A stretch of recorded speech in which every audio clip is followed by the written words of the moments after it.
Yeah. So last week, yeah, last week we discussed about HDFS for storage, all we know, and MapReduce for processing. Okay. Today, as part of this session, we are just going to talk about HDFS. Okay, what is HDFS? We'll just come to know, understand what is the main functionality of HDFS and all. And we are going to discuss only Hadoop 1.0 architecture. No, after this we'll be discussing about 2.0 architecture while by comparing the Hadoop 1.0 architecture. Okay, so that we can better understand. We can get a better understanding of Hadoop 2.0. Okay, and lot many features are there in Hadoop 2.0. It's the most stable version currently. Lot of enterprise industries are using it, Hadoop 2.0. Yeah, fine. So as I said, abbreviation for HDF is Hadoop Distributed File System. I hope everyone know about the distributed file system. The data is distributed among different computers.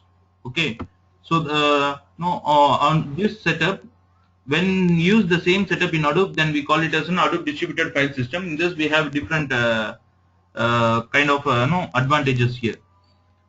As I said in the Hadoop demo session, and I have taken some kind of architecture and given you some sort of information as a replication factor, block size, and all these. I have given some sort of information that may again we are going to discuss the same thing if you're not no if you're not properly understand that concept.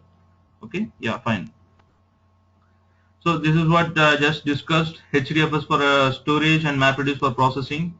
Okay, what are the features we have in HDFS?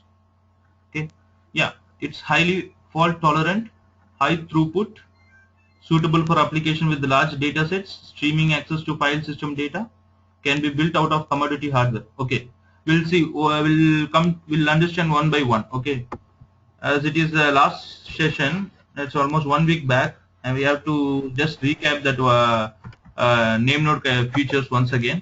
I'll take the paint. Okay, yeah, please be.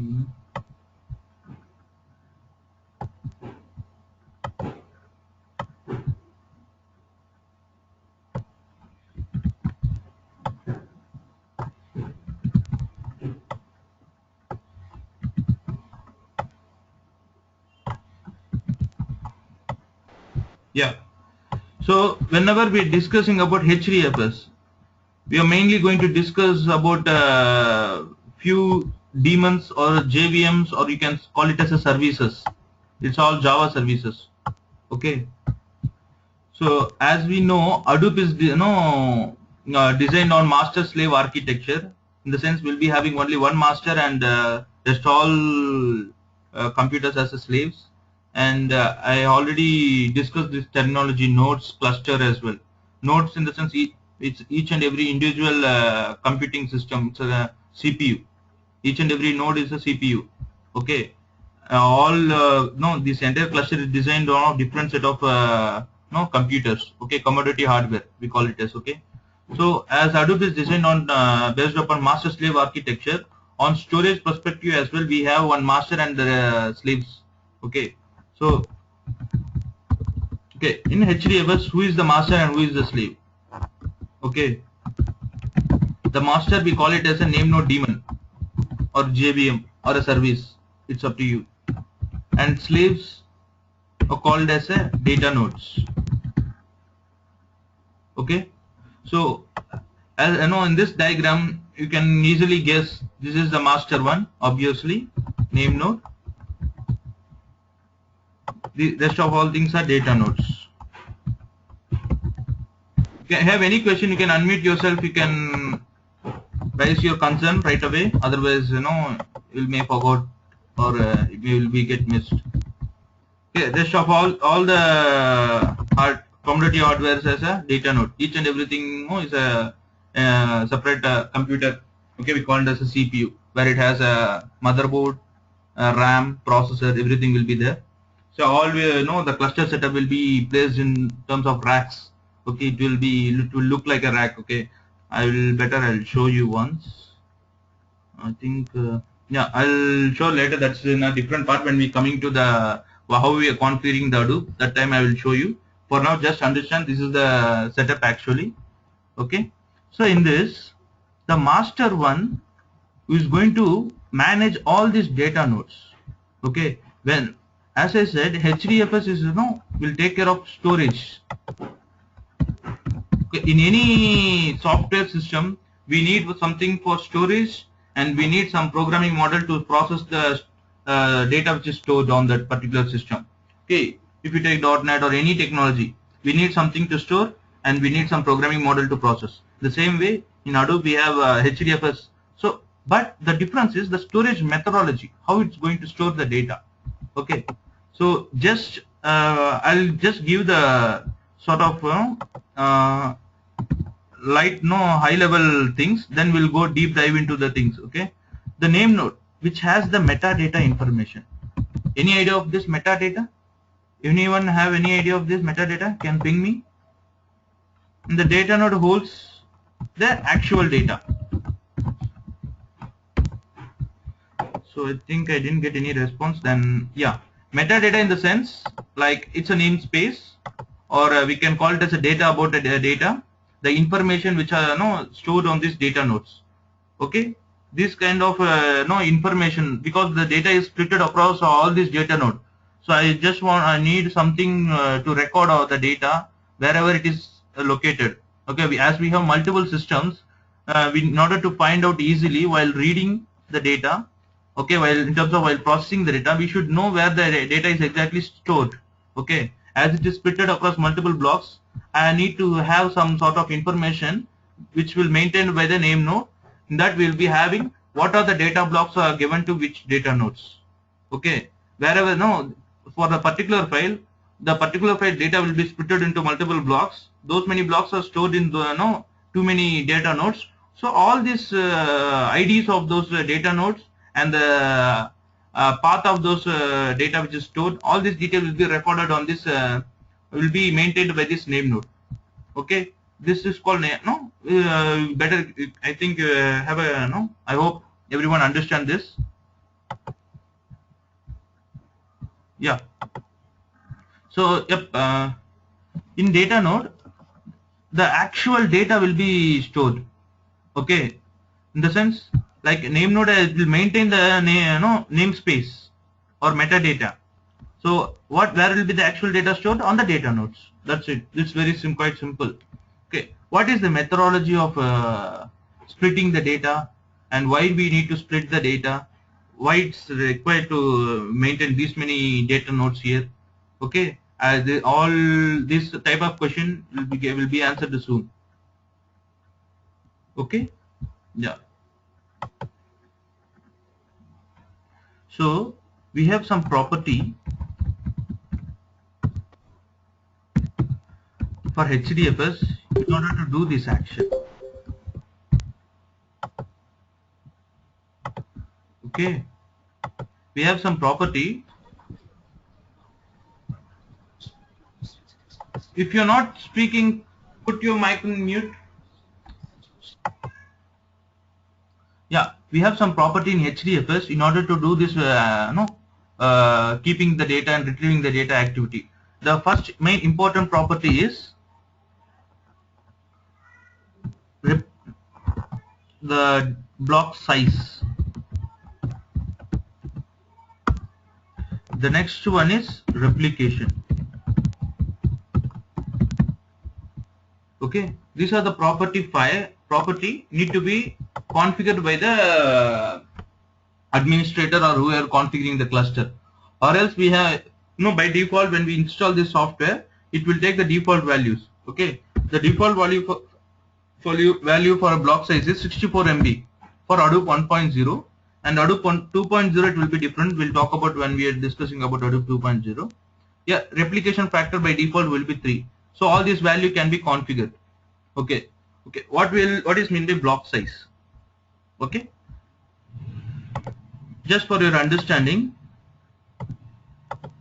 I have a client in the sense the user who want to work with Hadoop will be having some interface. Through that application he can able to communicate with the cluster. So we call it as a client machine. So client will request, no, what are the communication from the user, or no, as a software engineer, we used to do the coding program and all. What are the things? It will always go through the master service only, because he is the one who going to manage the entire cluster. Okay, we have to communicate to the head of the department, right? Okay, in order to get the entire information all together. Okay, for this the name node is the one who is going to maintain all this information, so that the client always, what are the communication of a job, in order to submit a job, in order to copy a file, in order to read a file, all these kind of actions will be taken through name node only. Okay, yeah. So he want to copy some file with 100 MB of some sort of information there. The size of the file is 100 MB. Just assume. I think he already explained on the demonstration as well, but in order to know a bit clear, we can understand, then only we can understand the points there in the slides, okay, better. So the first, just it's a kind of anatomy of writing a file into HDFS. Okay, how it will, the request will be processed, how the data blocks will be splitted, and how the data blocks will be stored on the data nodes, the write mechanism. Okay, whenever the client wants to write any file, the client will have to fire some command like hadoop fs-put, that some sort of hadoop commands are there that we will discuss. Okay, through those commands he will target, he wants to copy that file to the Hadoop distributed file system. So that request will be taken by this name node. Okay, it's not actually name node will taking that request. The client will check the files which the name node is maintaining. I hope everyone know that in name node we have two set of files, fs image, edit log files. So these are the files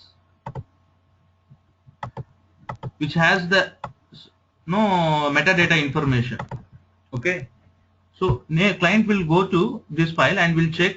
Okay, so after checking all this metadata information, by this it will come to know so and so data node is occupied with some sort of data. It has this much of disk usage is available, we can utilize that. So all this information will be found on this fs image and edit log file. The fs image is the checkpoint one. Okay, edit log is the after checkpoint, what are the activities we are doing, that will be updated on this edit log file. Okay, every 1 hour that is again will be maintaining a secondary name node. That's again a separate part that comes under name node department, that we will discuss again. So just concentrate on how the file will be, we are going to write into HDFS.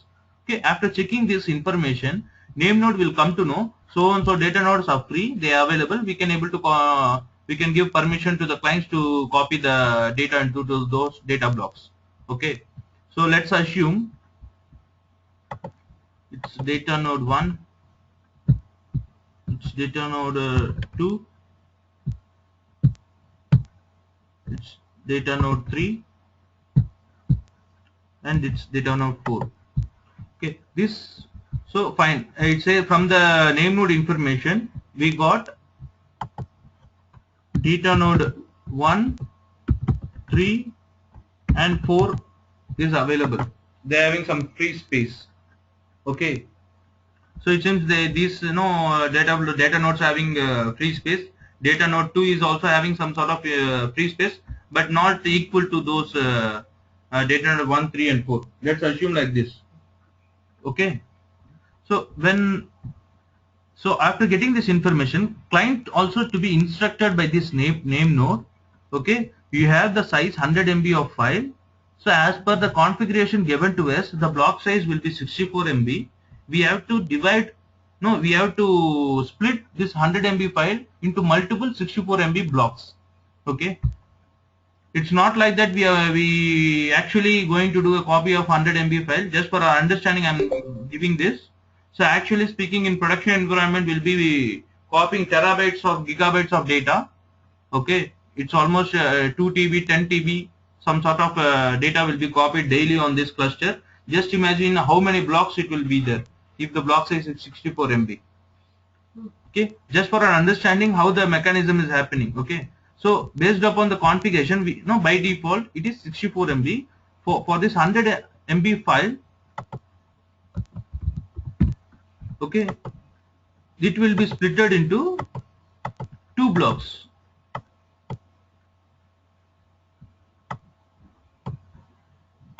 Okay.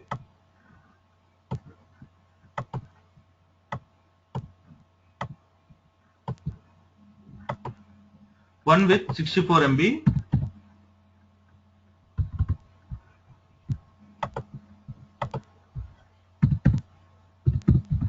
other one is 36 MB.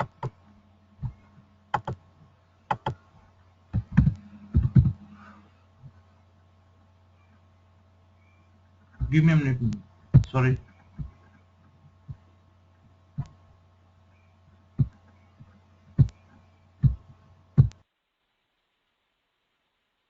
Fine. Yeah. So this is how the blocks has been splitted. Okay. So these blocks will be copied to.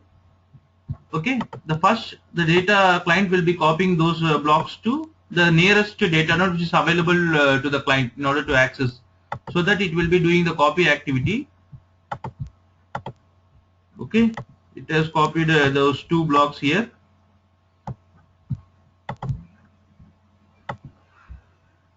Okay.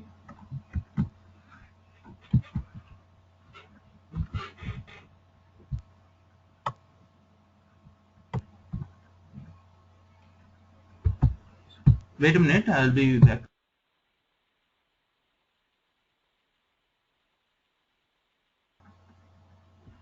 I'm getting continuous phone call. So, and again this block will be given to data node 3, but this time that will be taken care by this data node, okay, which will give this block information to this data node. Okay, the first primary copy will be given by the client. So next the replication things and all will be taken care by this data nodes itself. Why it's going to replicate? Because the replication factor which we have given is 3. Okay, whatever the data file or file we are going to place on the HDFS, it will always try to replicate, it will duplicate the data. Okay, and after copying to data node 3, it will give the third copy to data node 4 as well. Okay, so by that we can conclude that in order to copy 100 MB of file, we are going to consume 300 MB of disk usage, as we are going to replicate three copies of the data on HDFS. Okay, so in order to copy 1 GB of data, we need space available should be 3.5 GB, because the extra some space should be there in order to process, or some temporary memory which we need to have in order to use HDFS in a better way. Okay, so it should be more than 3 GB in order to copy 1 GB of data. Okay, any question in this point? Everyone is clear? So this is the writing mechanism. Writing mechanism in the sense, when we try to copy any file to the HDFS, first we will be contacting the name node, we will be getting the information about the data nodes available on that, and disk usage available, so, and the data node IP address. So based on that IP address and all information, the client will directly communicate to the nearest data node, which can be accessed very fast. So it will give the first block to this first copy to this data node. From this data node, all other two copy will be given by this data node. Okay, sequentially. This will happen in sequentially. Any questions? Why? Because as we have the replication factor as 3. If the replication factor is 4, then we are going to consume 400 MB of disk usage. We'll be having 4 copies of the same file. Okay. So, okay, then we'll just understand what the anatomy of read. If a client wants to read the data, okay, he copied the data to HDFS. Now the operation is he want to read the data from HDFS. How the anatomy is going to work? Okay, here the client will be requesting name node. Okay, again the read operation. I want to read, I want to view, same thing like cat command. I want to view the file content. This is the file name which is located in this directory. Okay, so based on this information, the client will, the name node will give the same thing, IP address and all the details. Okay, all the 3 replication blocks wherever it is located, or everything will be given to this client. Okay, client will again try to access the nearest data node in order to read the data. Whenever it's trying to read the data, it can able to easily access the data. If there is any problem in this data node, okay, immediately it will try to get the next replicated block from some other data node in order to read or process. Same thing, same the process. While coming to MapReduce, I'll talk about the process thing. Just it's kind of viewing the data or reading the data. The anatomy works in the same way. Any questions? Hello?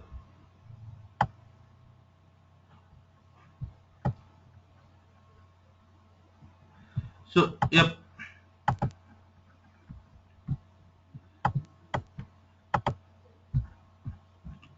So, yeah, fine. I think please ask some questions and we can have some more discussion on it. Okay, try to identify some can identify what's happening, can put your questions so that I can explain more and everyone else also can understand better. Okay, just we have seen the HDFS read and write operation. Then we'll go back to the slides and we'll see the each and every point what it exactly we can match the content to that particular operations HDFS. Okay, basic features of HDFS: highly fault tolerant. Why we call it as a fault tolerant? Okay, because whenever any data node fails, so we are not going to lose the data. Okay, the data availability is always it will be available all the time, as we have all other replicated blocks. It can able to easily detect the fault of the data nodes and immediately it will try to replicate the data whichever is there in the I'll just go back to the if any other data node fails, okay, name node will each and every data node will be sending the heartbeats. Okay, like with the heartbeat, like by default it's 3 seconds. For every 10 minutes they are going to send a block report in the form of checksum. I think you have some idea of checksum, the data transfer. Okay, the block report whatever is generating the block report divided this data node. So the same block report has been to be given to the name node. It will learn based upon this checksum. It will try to identify how many bits of content has been transferred. In the same way, whenever we are trying to put the file on HDFS, the data node from the client to data node, this same checksum activity will be going on. It will try to compare the number of bits transferred from each and every data node. This checksum is very, very important. It will count the bits. Okay, it will compare what is there in the data source, how much we have received in the destination. Is both is equal or not? If it is not equal, then something wrong happened wrong while we are transferring the data. Okay, something has been corrupted. So that based on that we'll get the response on the logs. Okay, whether it is successful or failed. Okay, so based on this, every 3 seconds is going to send a heartbeat saying that boss, I am still alive, I have this much and every 10 minutes they are going to send a block report. So this much of new data have arrived and these are the blocks I have, new blocks, please update your metadata information. Okay, if any data node goes down, it has already the information what are the data is located on that failed data node. It will try to replicate the data as we don't have access for this data node as it is failed. Okay, we are going to replicate the data whichever is located on some other data nodes, as we have other 2 blocks, other 2 replication, other 2 copies of data. We have name node will instruct those data node, please try to replicate the third block as the other data node has been failed for some reason. In this particular way, it's highly fault tolerant. You can able to identify the fault and it will try to handle it internal based on its algorithm we have given to the name node. So yeah, the next point is high throughput. Okay, the performance and the accessing of data and everything will be high available all the time. Suitable for application with large dataset. And this is most very important point, like the data, no, what are the data, what type of data we are going to store, it should be. So whenever you have a problem with a huge amount of data, then only it's recommended to use Hadoop. Okay, it's not best, or it's not recommended to use for small data sets. It's only designed in order to handle or process huge amount of data. Okay, that's very, very important. Then only we can see the efficient or no advantage of Hadoop. Okay, yeah. So streaming access to file system data. What is meant by streaming? We have a no API or some web interface in order to access the entire file system. Okay, retrieving the data can be built out of commodity output. So as we know, that each and every data node is the data where we going to store the actual data, and all the nodes is internally a computer. It's a commodity hardware. It's a cheap hardware, we call it, we can call it as. Yeah, yeah. So what are the goals of HDFS? So highly fault tolerantness, obviously it's going to handle hardware failure of, and the streaming data access, same thing. It's a large data sets. Once again, something for better understanding streaming data, whenever we try to access the data, which is stored in HDFS, there are many ways designed on the market. Okay, we can use network file system NFS, and API is there. We can develop, we can design our own API, own application in order to access the data whichever in the stored on the HDFS. Okay, we can use Hue is one of the product from Cloudera. These and all softwares are designed. It's kind of, we call it as a streaming data access. We can access the data, okay, through all these interfaces. That's what a streaming data access. Okay, so the application which helps us to interact with HDFS in order to retrieve a data. Okay, yep. So large data sets, simple coherency model, moving computation is cheaper than moving data. Yeah, and why this point we'll discuss on while talking about MapReduce.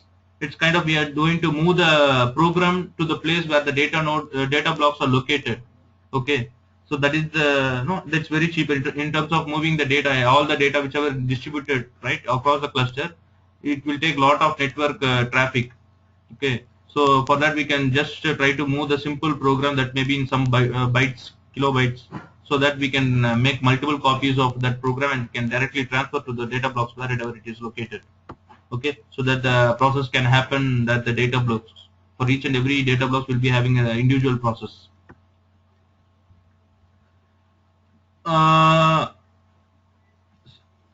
Yep. Probability across heterogeneous hardware and software platforms. In the sense, it's a different types of hardware we can use, and different types of software platforms also we can use. It's all supported on HDFS. Like in order to use the data whichever is stored on HDFS to access, and we can store we can process the data. So yep, I think. And one more thing also is there when we discuss about HDFS architecture, whichever is shown on the notepad, and we have one more concept called rack awareness concept. Okay, from there you can understand more better. Here you can see the client will be taking the metadata information from name node, and he is going to read the data, access the data from the HDFS data node. Okay, while writing also same thing, the client will always try to get the metadata information from name node. Okay, and I think it's rack 1, rack 2. I'll try to explain on the paint once again.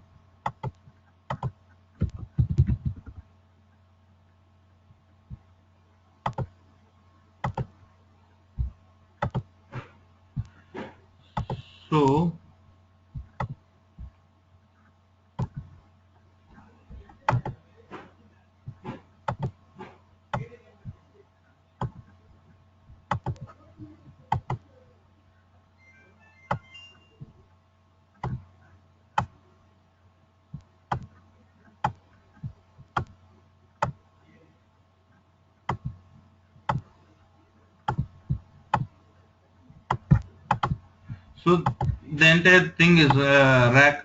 we call it as you can find this type of setup in the data centers. Okay, and we have two racks available here. Rack 1,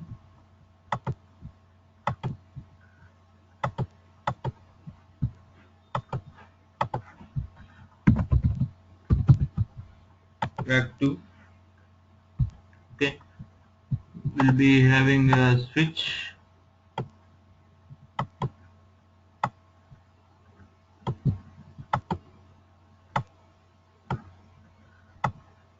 Okay, so yeah, so each and every row is one data node. Okay,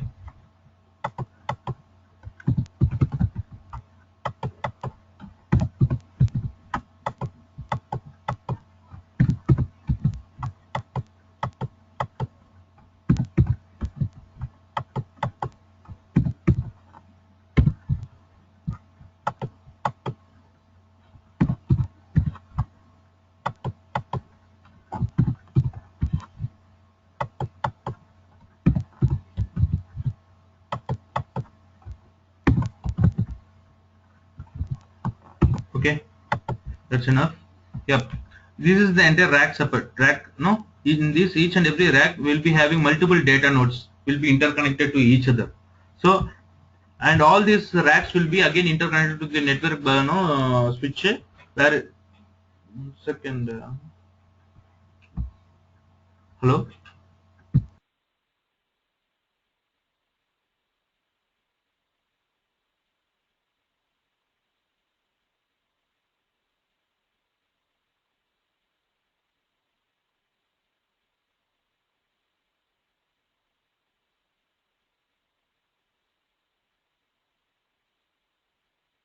Sorry guys.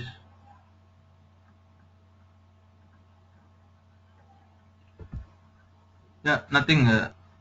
Just got a call. Yeah, fine. This is the entire rack setup, where we'll be having multiple data nodes will be interconnected in each and every rack. Okay, and all these rack will be connected to a network switch. So this is what the actual cluster setup. It's not like in rack we'll be having only data nodes. We can have a name node as well. You can assume this is a name node. Okay, you can assume this is a secondary name node. It's always up to your choice. Okay. Okay, the actual setup will be like this. Okay, all these will be interconnected to each other. Internally, all these data nodes will be connected, within this rack, and the entire rack will be connected to this switch. The same applies in here as well in this rack too also. So we have whenever we have a cluster setup like this, we have to mention explicitly to the cluster, Hadoop cluster. So the data nodes are there, will be designed in this. Type of infrastructure. So it's we have to be a rack aware.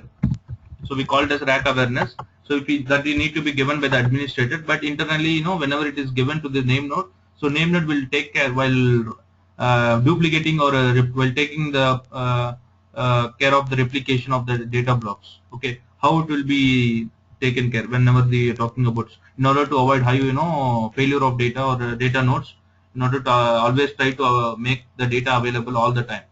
Okay, so yeah, again the client will be requesting the data in order to store the 100 MB of file, so that so let's assume the client is here. Also for that he will always, if the connection, the data transfer through will be happen through the switch, it always knows that the data node 1 is near to it. Okay, let's assume it's already given the first block of data here. Okay, yeah, fine. So the next block, as I said, it has to maintain 3 replication, right? The first block is given by the client, the primary copy, and the next block will be given to the next data node, whichever is free. Let's assume data node 2 is having some free space.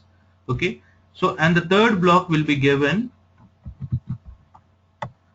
to the next rack, in order to avoid in order to handle this failure situation. Why it's giving the, as per the information, the name node has to write the data sequentially, even though data node 3, 4, 5, 6, 7 and all these are free. Why? it's going to, always try to give the third copy in some other rack. Okay, anyone have any idea? Any guesses? Okay, yeah, because we know the situation, like the data node can fail at any time. Okay, whenever the data nodes are whenever the data nodes are configured in this racks infrastructure, there may be a chance, okay, the entire rack will become inaccessible. Okay, so in order to handle this kind of situation, we always try to keep the third block on some other data node, some other rack which is there in the other data node, some other rack which is having the other data node with the third copy. So whenever the failure case detected, okay, this entire rack will be inaccessible, so that we always will be having the third copy in some other data node. Okay, so name node will take care of replicating 3 copy, and it will give the it will again try to maintain the replication some other racks in our cluster. Okay, the other 2 copies which is there inaccessible. So any question in this? This is what the rack awareness. It will always try to maintain 2 copies of data in one rack, and other 1 copy of data will be maintained in some other rack. This is the methodology. It will try to copy the data blocks whenever we will be choosing the data nodes to copy these data blocks. So any question in this concept? Yeah, I hope the same thing has been mentioned here. Okay, so here we got the detailed picture of name node and data node. Okay, as I said, name node and data node are designed on master slave architecture. So HDFS cluster consists of single name node, okay, as a master, and manages the entire file system namespace and regulates the access to file by clients. So we have seen that as well. Okay, I hope everyone can understand the second point well. There are number of data nodes, that usually 1 per node in a cluster. So data node, name node, these and all services that will be running in nodes in the sense commodity hardware computers. These are all JVMs, daemons, we can call it as any way. Okay, these and all services will be running on the machines. So the name node service will be running on one system, we call it as a name node system. The data node service will be running on some system, we call it as a data node system. Okay, as the way the master slave architecture will be designed. So data node will be the service will be running only 1 per node. Okay, only one data node service will be there in one node. Okay, that is the important thing here. The data node manages storage attached to the node that they run on. Okay, that's fine. That's again which will maintain it says like we are going to store the actual data on data nodes. So HDFS exposes a file system namespace and allows user data to be stored in files. Okay, so the point something will taken care by the name node. Name node is the one who is going to maintain the entire file system namespace, HDFS namespace. So based on that information, the name node will allow the client to place the files on HDFS. Okay, a file is split into 1 or more blocks, and set of blocks are stored on data nodes.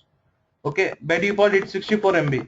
While you want to write some data into HDFS, first of all the files, based upon the file, it will be split into multiple blocks as per the property given in the configuration files. So by default we have 64 MB block size. Based upon this, the file will be split into multiple 64 MB blocks. Okay, and those blocks will be given on the data nodes. So data nodes will take care of serves read operation, write request, perform block creation, deletion, and replication upon instructions from name node. I think you are clear about name node and data node roles and responsibilities, right? Any question from data node and name node? And we have some more points also. We'll discuss up to here.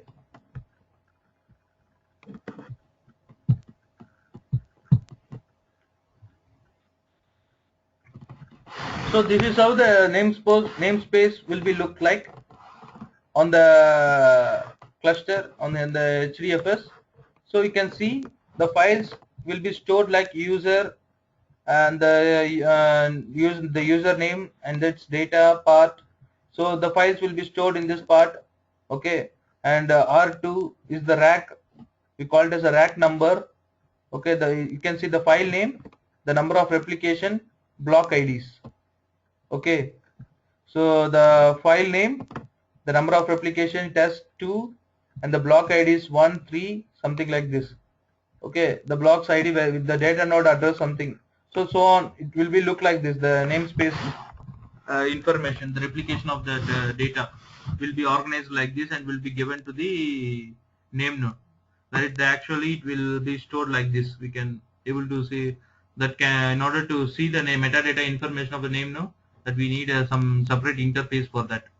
Okay, actually it will be in some machine language, machine data. So whenever we compile any program, it looks like some different type of data, right? In the same way, the metadata also look like that. But internally, whenever we try to perform any activity of read and write, those data will be updated as per that on those files. It will be image file.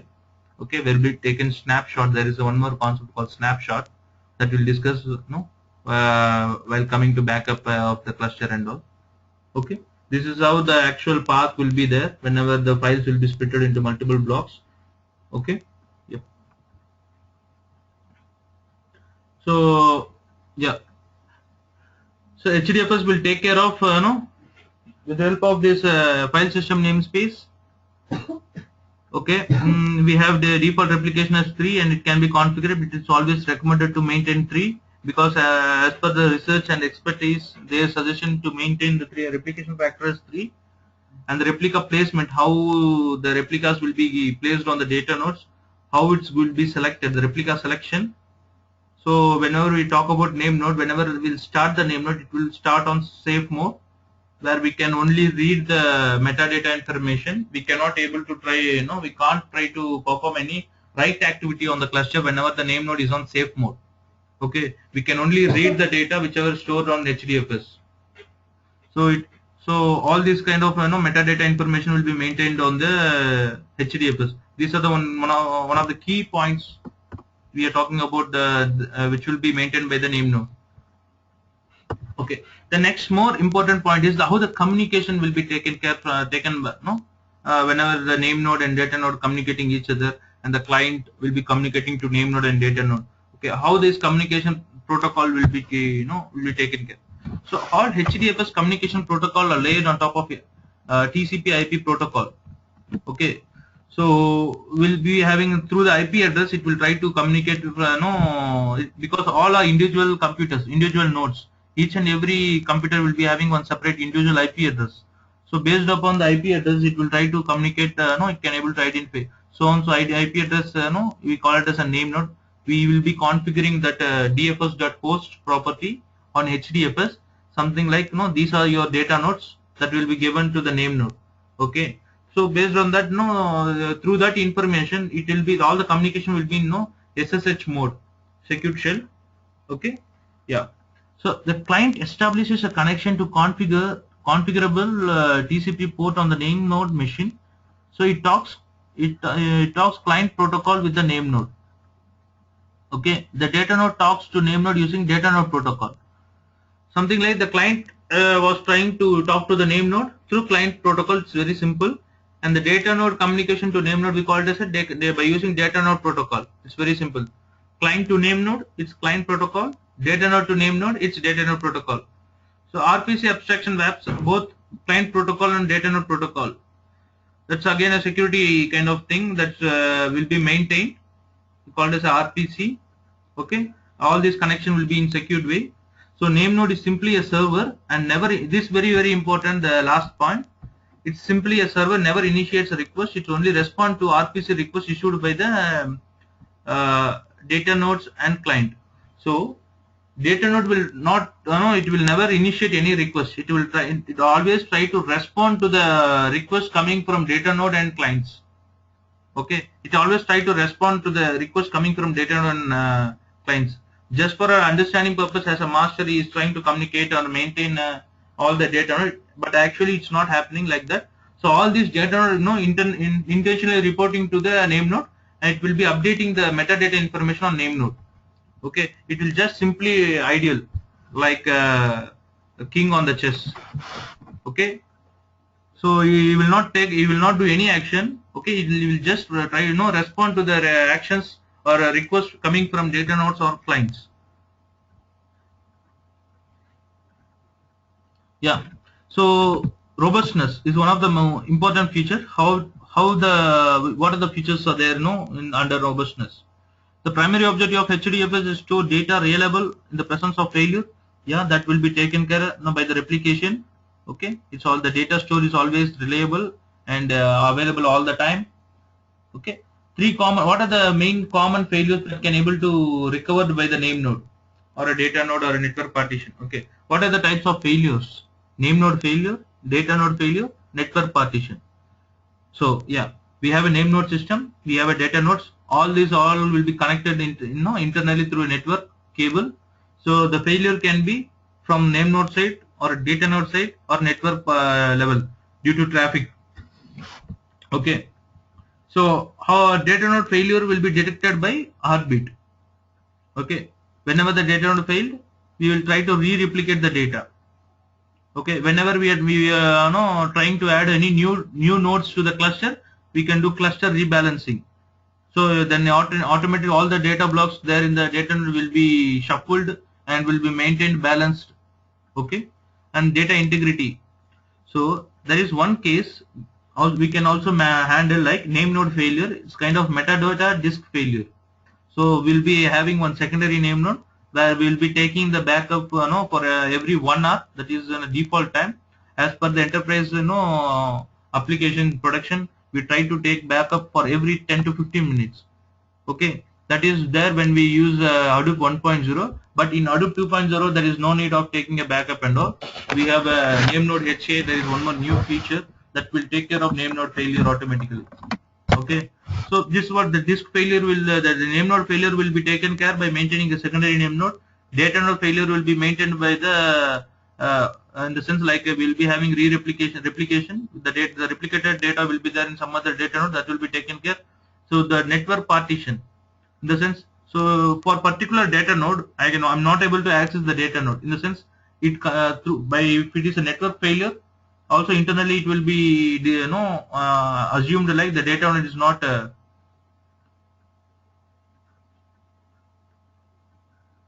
Yeah.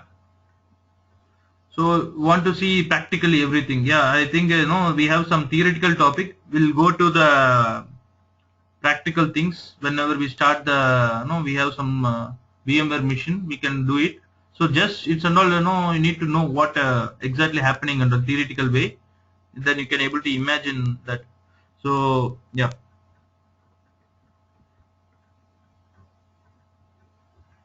okay. So yep. So HDFS will be accessed, the streaming data access, someone has, right? In this ways we can able to access the HDFS. Provides a Java API for application to use, and we can have a Python application. Through that we can able to access the HDFS entire file system, and we have a C language wrapper for Java API is also available, that is developed based upon that C. So we have internally framework level, we have HTTP browser. We'll be having some address, based upon that we can browse the entire file system. Okay, and through the through the terminal we can able to it's called a command line interface, FS shell. Through that, with the help of Hadoop commands, we can try to view the files, and we can access those files. And one more concept is HDFS space reclamation. Okay, just understand this scenario as well. We saw the writing a file, reading a file. What happens when we delete a file on HDFS? Okay, so that is there. When a file is deleted by a client, okay, so all the operation will be performed through name node only. That's no doubt. Okay, so the client will be deleting some files on HDFS.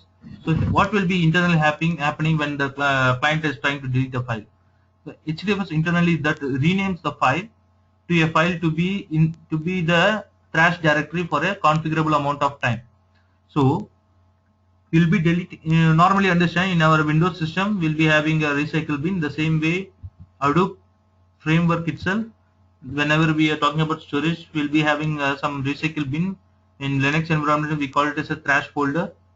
Okay, the trash directory. So all the deleted data will be renamed and it will be moved to trash, or else no, it will be there in the trash, and we can retrieve that deleted data, okay, from the trash. That we can configure the amount of time which will retain on the trash for some more time based upon the configured amount of time. So for that particular time period, the deleted data will be available for us to retrieve from the trash. Otherwise, if it crosses that limit, the data will be permanently deleted from the trash directory. I think everyone can understand that. So it means like we can undelete a file. Okay. So in this configurable amount of time, a client can request for an undelete in this allowed time. That's same. After the specified time, the file is deleted and the space will be reclaimed. So this is how the space of the deleted file will be reclaimed. So the file will be removed, permanently deleted. After that, the space related to that particular file will be reclaimed. When the replication factor is reduced, okay, something like in a framework level, I have given the replication factor. By default, it's 3, but by using the 3 replication, I have copied so many data on HDFS. Suddenly, later I come to know that I don't want 3 replication. Okay, I need to explicitly, I'm going to mention like I just need only 2 replication. So by that time, as per the configuration, we have 2, but internally all the data owners are maintaining 3 replication of that particular files. So name node will try to always try to check that particular configuration files. Okay, in that the replication factor value is given as 2, but we are maintaining 3. We can see the excess replication, so it will try to delete those excess replication. That will be taken care by the name node. Hope you have understand this. So all this information will be transferred by the next heartbeat. So transfer this information to the data node that clears the blocks for use. So yeah, whenever they are trying to communicate to the data node, so name node, from the name node, they will be instructed to the data nodes, please clear the excess blocks whichever with you. So the space whichever utilized by those excess blocks will be available for us to use. So any question in this space reclamation is something like deleting an action. That's one concept, and reducing the replication factor. What happened actually? Okay. Whenever we try to, same scenario applies. Whenever we try to increase the replication value, okay, from 3 to 4, it always try to maintain 4 copy. That will be instructed by the name node from the next start bit. So I think hope you everyone understand. Please respond or okay or yes, something like that, so that I can move forward.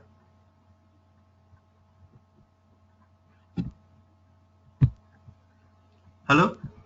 Yeah. Sunil says yes. Gopi says yes. I think Karthik, okay, thank you. Yeah. So I'm done with HDFS now. So you have any question right now?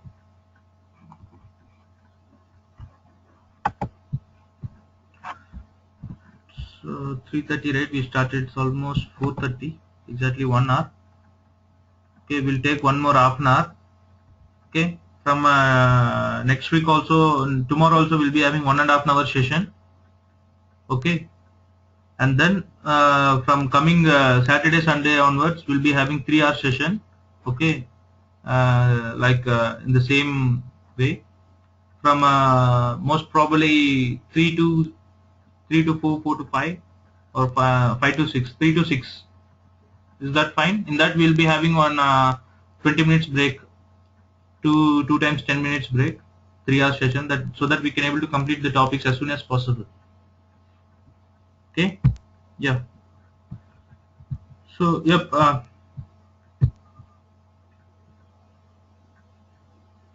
Okay, it seems is that fine, Sunil with fine with the timing.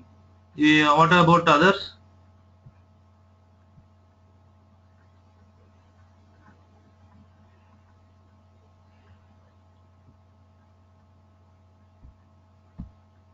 Okay, okay then that will be communicated separately. We have a WhatsApp group. I'll ping you that group. Okay, so that we can communicate with each other. So whoever wants to join in that WhatsApp group, ping me your number. I think in that group we have Karthik, Sunil, Reddy is not there. It seems he is offline. Reddy, please ping me your number so that I can add you to my WhatsApp. That's good. Great decision. Yeah. So Gopi, ping me your number so that I can add you to the WhatsApp group so that we can communicate that about the timings and all. Yeah, thanks, Gopi. We'll add it. So yeah, the next topic which we are going to discuss about anatomy of no MapReduce, and then we'll discuss about Hadoop 2.0 architecture.